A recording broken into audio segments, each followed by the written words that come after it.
Lepo pozdravljeni. Zdaj bom jaz dal samo share screen, samo da najdem. Tole.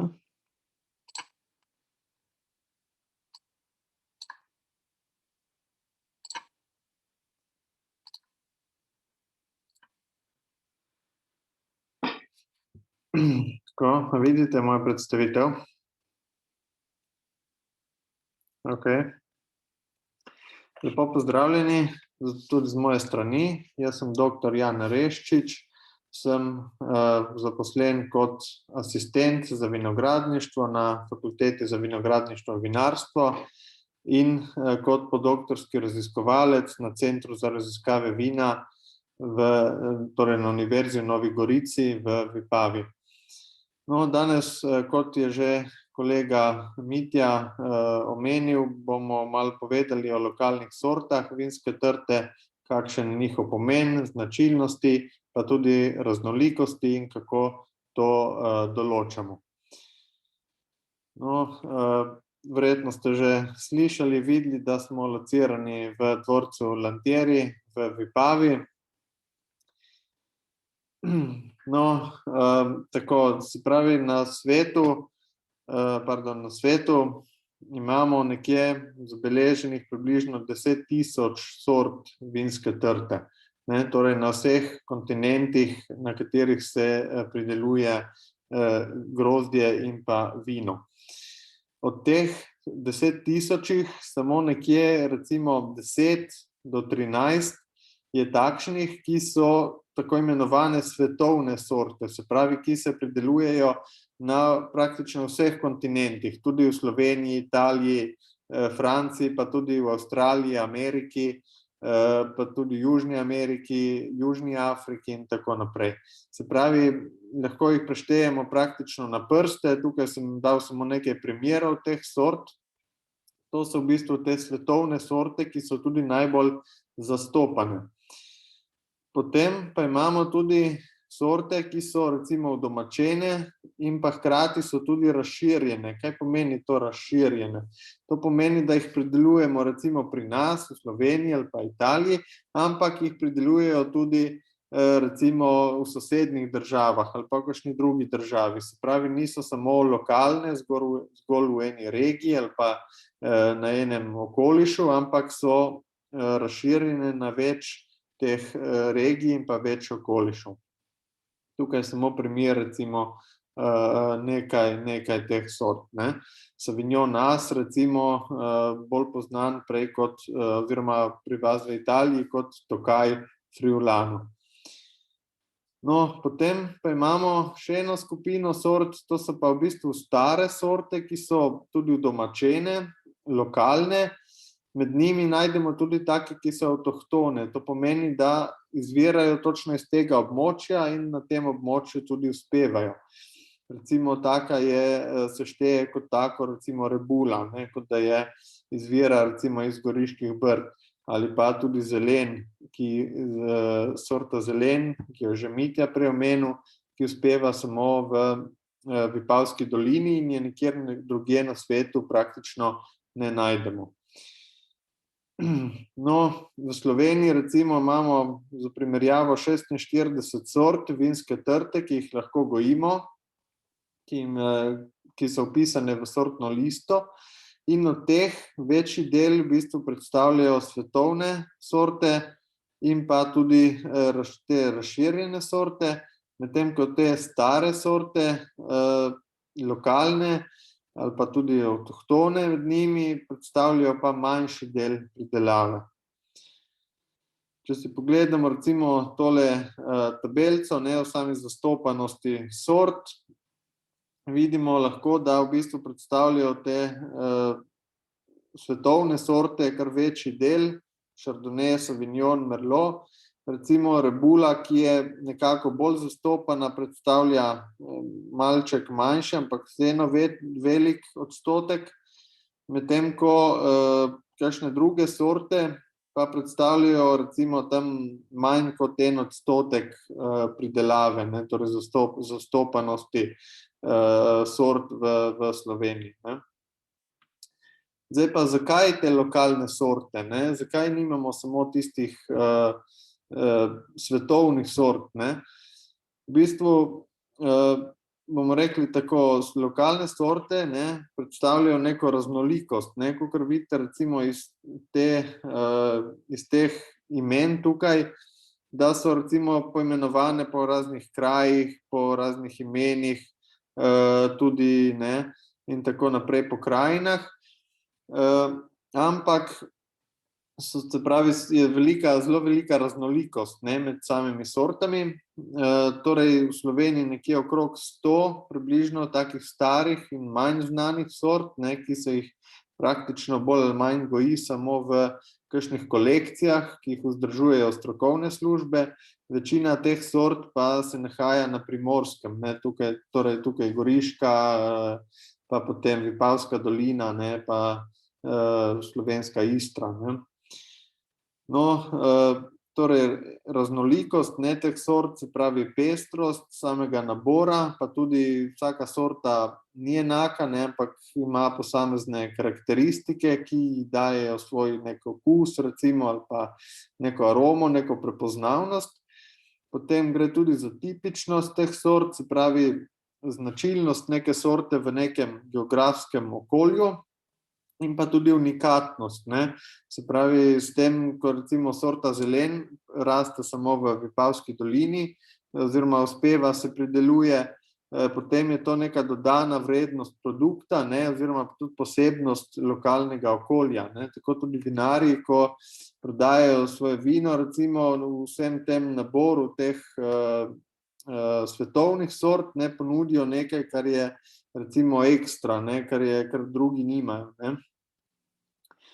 No, te lokalne sorte zagotovo, ne, če uspevajo na nekem območju, potem sprejmejo vso to mikroklimo oziroma podnebje, ne, ki je na tistem okolju, pa tudi lastnosti iz tal, ne, iz zemlje, in potem se to odraža v sami kakovosti oziroma sestavi grozdja, ne, in pa tudi potem vina. Zdaj s temi lokalnimi sortami, ne, zagotovo tudi lahko promoviramo to naravno in pa tudi lokalno okolje, ne, in se razvija enogastronomski turizem posamezne regije, ne. No, je pa tako, da te sorte včasih so zelo raznolike, ne, posebno te lokalne, manj znane, so zelo raznolike med seboj, ampak lahko so tudi zelo podobne, ne. Recimo že samo ime, recimo v primeru sorte Pinela, ki je sorta, ki je tipična, značilna za Vipavsko dolino, ali pa Pinela, ki izhaja iz okolice Padove, ne. Se pravi, nekako velja, da se je ta Pinela iz okolice Padove prenesla v Vipavsko dolino in potem tako dejansko se tukaj uspevala oziroma se tukaj prideluje. Ampak so sorte, kot sem rekel, že lahko tudi podobne, lahko so različne samo v nekih malenkostih, zato so potrebne na tem področju raziskave, ne. Tukaj nastopimo mi kot raziskovalci, ki potem raziskujemo podobnost teh sort, ne. Na eni strani z genetiko, se pravi genetskimi raziskavami, ne, ki nam povejo, ali gre za kakšno starševstvo ali kakšen drug odnos med samimi sortami, ali so recimo po domače povedano v sorodstvu, ne. Na drugi strani pa to razlikujemo s kakovostnimi parametri, torej da vzamemo grozdje, ne, vsako leto tistih sort, ki jih želimo recimo primerjati, ali gre za kakšne podobnosti, razlike. Vzamemo torej grozdje in ga potem v laboratoriju poanaliziramo, torej s posebnimi napravami, opremo in pa tudi metodami, ne. Se pravi, to je sestava v bistvu grozdja in pa vina.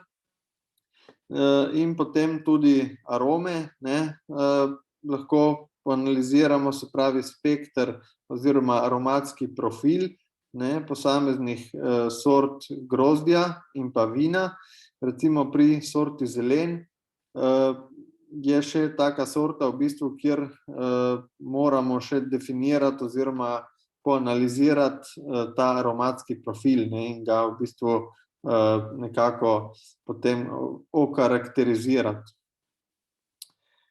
No, pogleda se tudi prilagojenost, ne, na okoljske razmere, ne, se pravi, te sorte, če so lokalne, pomeni, da že dalj časa se pridelujejo v tem okolju, ni rečeno, da so avtohtone, torej da v bistvu izvirajo iz tega okolja, ampak zanima nas, kako se v bistvu skozi čas prilagajajo na okoljske razmere, ne. Recimo pinela, sorta v Vipavski dolini vemo, da je pogosta burja, torej ta mrzel veter, in vemo, da pinela z burjo nima nekih težav, ne.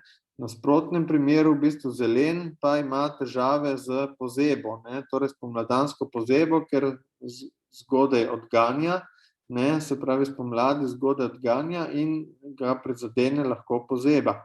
Potem so težava lahko tudi bolezni, ne, predvsem kakšna gniloba, botritis, ne, je lahko problem.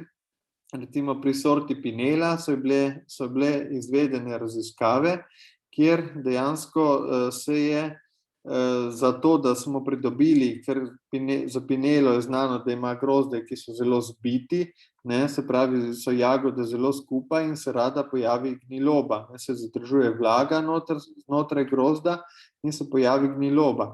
Zato se je izvedlo ukrep razlistanja, torej, da se je na trti odstranilo del listov, listne mase, ne, in gledalo v bistvu, ali smo s tem kaj pridobili, ne, se pravi, če nismo razlistali, ne, torej to je ta na desni strani slikca, je bila kontrola, ne, potem razlistanje v fazi tvorbe jagod, ne, torej kasneje, nekje tam konec julija, ali pa razlistanje pred cvetenjem, torej v začetku junija, ne.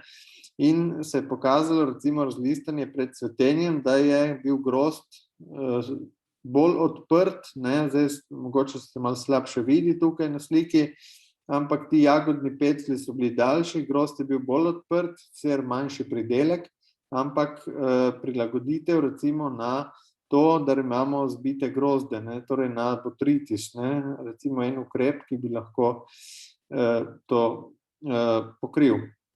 No, potem pa imamo med sortami tudi morfološko raznolikost, ne, se pravi, da gledamo tukaj zunanjost trte, ne, in že s prostim očesom, ne, lahko vidite iz teh dveh slik, ne, to sta dve različni sorti, zelen pinela, da so listi različni, ne. In če želimo mi ugotavljati recimo podobnost sort ali pa razlike med sortami, ne, potem moramo pogledati tudi liste, ne. Zdaj, če gre za dve zelo različni sorti, to ni težava, ne, kot vidite tukaj. Če pa gre za sorte, ki sta si recimo zelo podobni ali pa ne vemo, ali sta ena in ista sorta, potem pa je lahko to v bistvu težava, ne, in potem potrebujemo take raziskave. Podobno je tudi pri grozdih, ne.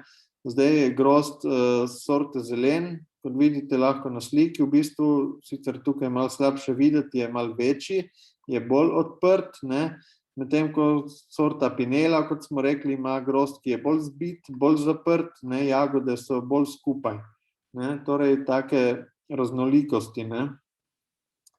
No, kot sem že omenil, torej morfološka karakterizacija, ne, je v bistvu osnova, da razločujemo sorte med seboj, ne.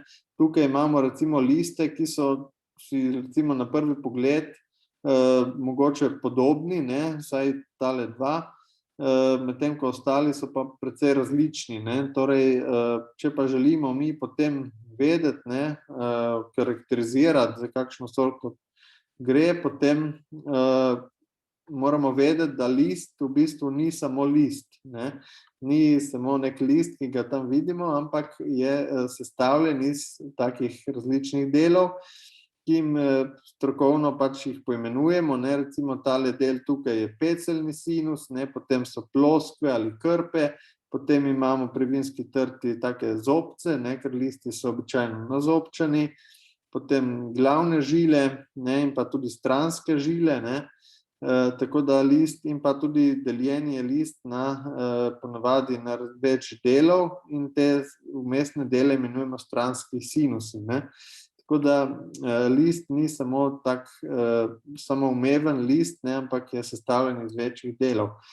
No, veda, ki se v bistvu ukvarja s tem proučevanjem listov, se imenuje morfometrija, ne, in tukaj iz enega lista praktično lahko dobimo nekje 48 oziroma čez 40 različnih parametrov, ne. To so različni koti, različne razdalje med zobci, torej koti med žilami in pa ploskvijo oziroma stranskimi žilami, ne. Tako da je kar velik ta nabor, ne. No, in kako v bistvu te lastnosti sploh določamo? V praksi v bistvu tako, da poberemo liste, ne, in potem pač merimo, ne, z ravnilom, merimo razdalje, merimo kote, in to je kar tako zanimivo delo, no, ker pač tudi včasih dolgotrajno, ker je treba kar veliko parametrov pač zmeriti, ne, na veliko listih.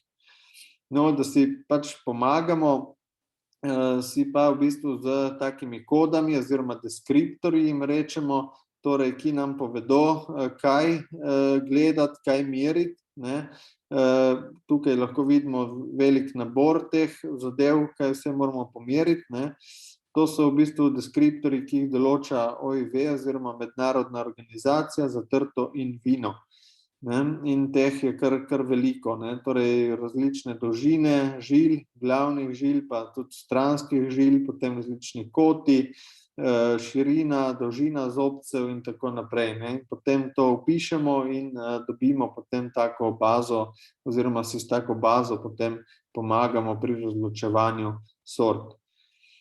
No, tudi grozd, ne, ni samo grozd in tudi jagoda ni samo jagoda, ampak imamo grozde različnih velikosti, različnih oblik, eni so podolgovati, eni so bolj valjasti, eni so zbiti, eni so bolj odprti, ne, torej ti jagodni peclji so različnih dolžin, tudi sama jagoda je lahko različnih oblik, različnih velikosti, in pa pomembna je recimo tudi debelina kožice, ne, torej te povrhnjice kožice jagode. No, tudi za grozd, pa za jagodo obstajajo taki deskriptorji, ki jih uporabljamo pri razločevanju oziroma določevanju samih sort in pa tudi razlikovanju med samimi sortami, takimi, ki so recimo na prvi pogled zelo podobne, ne. No, teh sort je kar veliko, tako da v bistvu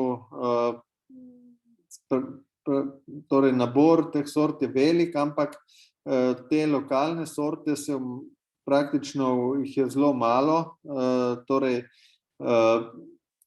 zasluga, da se recimo sorta zelen in pa pinela prideluje v malo večjem obsegu, gre predvsem vztrajnim vinogradnikom, ki so te sorte skozi čas ohranjali, jih tudi nekako plasirali na trg in s tem nekako uspeli ohraniti to nekako naravno dediščino, ne. Tako, to je bilo zdaj z moje strani vse, kar se tiče lokalnih sort vinske trte. Upam, da sem vam kaj zanimivega in novega povedal. Zdaj pa, če je še kakšno vprašanje, lahko vprašate. Kakšno vprašanje?